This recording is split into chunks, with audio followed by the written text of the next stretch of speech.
അയോധ്യ റാം മന്ദിറിൽ രാഹുൽ ഗാന്ധി ദർശനം നടത്തിയെന്നും ഭക്തർ വരവേറ്റത് മോദി മോദി എന്ന വിളിയോടെയാണെന്നും പറഞ്ഞൊരു വീഡിയോ ഇപ്പോൾ പ്രചരിക്കുന്നുണ്ട്.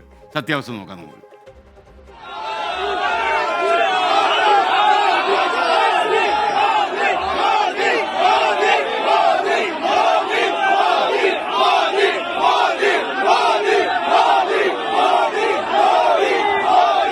റായ്ബറേലിയിൽ നാമനിർദ്ദേശ പത്രിക സമർപ്പിച്ച ശേഷം അയോധ്യ റാം മന്ദിറിലെത്തിയ കോൺഗ്രസ് നേതാവ് രാഹുൽ ഗാന്ധി.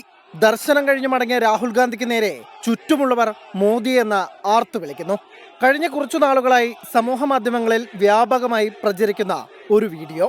എടുത്തു പറഞ്ഞാൽ BJP അനുകൂലികളുടെ വാളുകളിൽ സീസണൽ ഭക്തനുള്ള മറുപടി എന്ന അടിക്കുറിപ്പോടെ വിഷ്ണു പ്രസാദ് മിശ്ര എന്ന RSS പ്രവർത്തകന്റെ എക്സ് പേജിലാണ് ഈ വീഡിയോ ആദ്യമായി പ്രത്യക്ഷപ്പെട്ടത്. എന്നാൽ 24ന്റെ ഫാക്ട് ചെക്ക് വിഭാഗം നടത്തിയ അന്വേഷണത്തിൽ ഈ വീഡിയോ വ്യാജമെന്ന് കണ്ടെത്തി.